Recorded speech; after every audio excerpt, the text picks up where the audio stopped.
हज़रत उमर फ़ारूक रज़ी अल्लाह ताला अन्हु ने एक मरतबा अपने लिए एक दुआ की। वो दुआ क्या थी? अल्लाह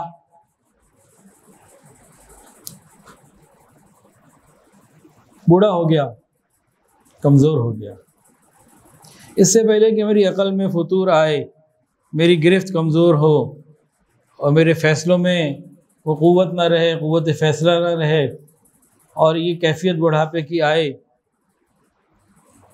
तो अल्लाह उससे पहले मुझे अपने पास बुला ले। और इस हाल में बोला कि अल्लाह अल्लाहुम्मा अर्ज़ुक़नी शहादतन फ़ी सबीलिक वजअल क़ब्री फ़ी बलदि हबीबिक। अल्लाह अपने नबी के शहर की तदफ़ीन, दफन होना अता फरमा, मट्टी अता फरमा और अपने रास्ते की शहादत अता फरमा। उन्होंने दो दुआएं मांगी। एक दुआ क्या थी? अपने रास्ते की शहादत अता फरमा। दूसरी दुआ क्या थी? मदीना की मट्टी अता फरमा। उस वक्त इस दुआ का कबूल हो जाना बड़ा अजीब लगता था। क्यों?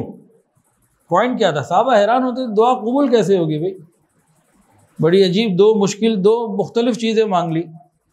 देखें भाई, शहीद हों तो बॉर्डर पे जाएं। वो बॉर्डर इधर से जनाब हिंदुस्तान, पाकिस्तान, अफ़गानिस्तान, ईरान के करीब, उधर से अज़रबैजान के करीब, उधर से जनाब इराक़ से भी आगे निकल गया, उधर एक तरफ जनाब वो क्या कहते हैं अफ्रीका के आगे बढ़ता जा रहा है। तो बॉर्डर पे जाके अगर शहीद हों तो दफन यहाँ कैसे हों?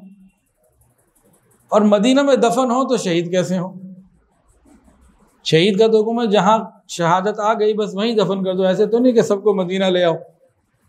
तो ये दो बातें थी। समझ में आया पॉइंट? ये नहीं आया? मांगने वाले ने अपना मांगा, देने वाले ने अपना देन का इंतजाम किया। वीडियो के नीचे सब्सक्राइब के बटन पर क्लिक करें, बेल के आइकॉन पर क्लिक कीजिए ताकि हर नई वीडियो की नोटिफिकेशन आपको मिल जाए।